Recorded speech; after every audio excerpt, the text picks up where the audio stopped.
Sicily was the only door into Europe, 90 miles from Tunisia, the next obvious move on the chessboard. Everyone could see it. The Italians, Hitler, the clerks at the German embassy in Madrid. 3 German divisions were already on the island. And then, a Royal Navy intelligence officer named Ewen Montagu asked a different question. Not how to hide where the Allies would land, but how to convince the Germans they were landing somewhere else entirely, with a dead man. Charles Cholmondeley, RAF flight lieutenant, on loan to MI5. Tall, thin, asthmatic, physically unfit for the field.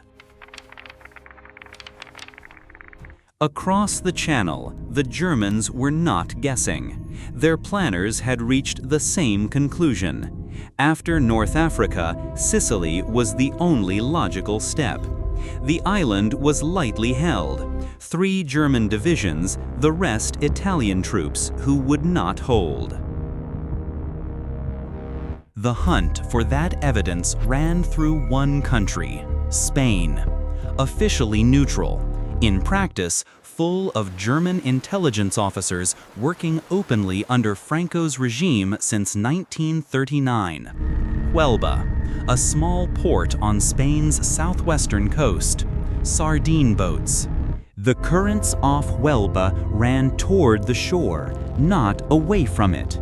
A body in the water at the right point, at the right hour, would beach within a day. So the problem had a shape. Convince a paranoid dictator.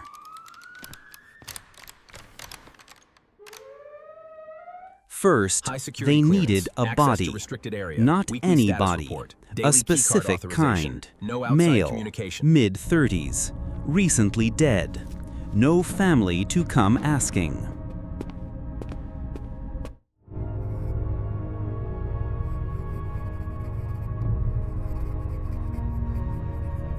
Hackney Mortuary, cold storage just above freezing. He had to wait 2 months. Nobody outside the committee knew he was there. Nobody outside the committee knew he existed. They gave him a name, William Martin, acting major, Royal Marines. The body had been frozen too long for a clean photograph, so they used somebody else. A serving officer who happened to look like Glyndwr Michael. They photographed him, pasted his face onto Major Martin's identity card. Pam wrote him love letters, 2 of them, long, careful, with the particular hesitations of a real woman trying to pin down a man who might never come home.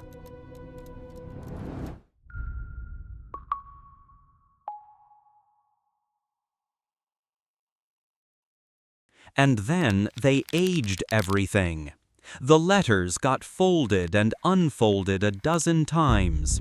The wallet got carried in a pocket for weeks. The bill got crumpled, smoothed, crumpled again. They were not building props. Husky assigned to the Greek operation. Montagu wrote the signatures himself. He had practiced. A barrister knows that a forged signature is a story told in ink. He told it well. Inside the envelope, between the pages, they placed a single human eyelash. Military history. Authoritative, grave, and precise. Each sentence lands with weight. Measured pace. No rush. Speak just a touch faster than normal, natural but crisp. Each sentence would travel inside a sealed steel canister, packed in. She came up slowly. The Spanish coastline was a smear of darker shadow on the eastern edge of the world.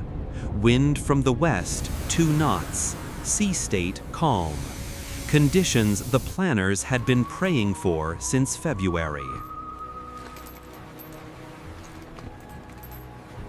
At 4:30, they released him into the water, face down, life jacket up. The current took him within seconds, east, toward the shore, toward Spain, toward Adolf Clauss. Seraph submerged within 4 minutes. By dawn, she was 3 miles south and 70 feet under. He rowed the body to shore. By noon, the local Spanish naval commandant had it. By the end of the day, the man in charge of Spanish counterintelligence in Huelva had it. The chain on the wrist had not been cut.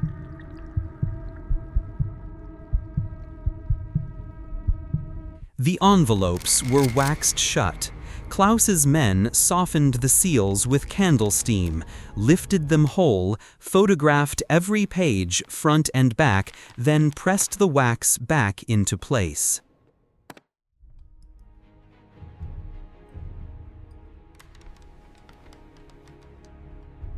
Then he waited. The deception had left their hands 13 days earlier. The Germans had read it. He knew that now.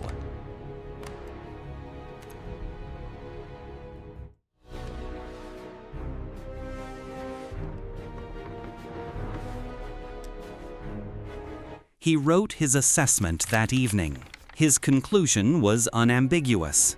The documents were genuine. The Allies were going to attack Greece. Sicily was a feint.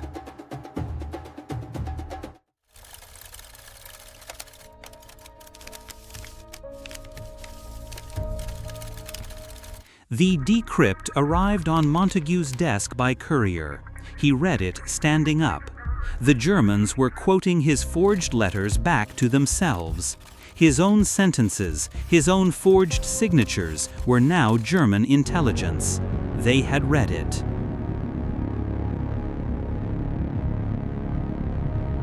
Montagu received the cable at his desk in the Admiralty. He folded it in half, then in quarters. He put it in his jacket pocket. Over the next 6 weeks, the German order of battle in the Mediterranean rearranged itself around the lie. 7 Panzer divisions moved to Greece. 6 additional divisions reinforced Sardinia and Corsica.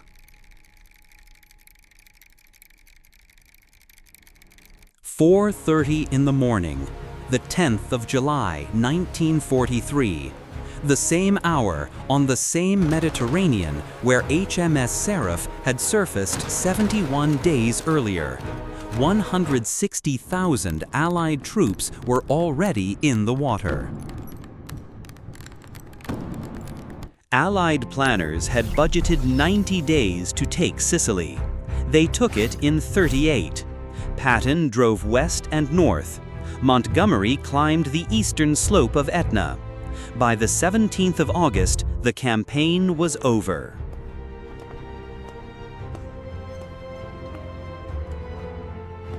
$12,000. The gap between expectation and outcome. 12,000 soldiers walked off a beach because the Germans had been waiting in the wrong country. Montagu folded the bulletin. He put it in the same pocket as the cable from Bletchley. There was one more name attached to the operation. In 1939, Item 28 on a Royal Navy memorandum had proposed exactly what mincemeat would later become: a body, false papers, washed ashore in enemy territory.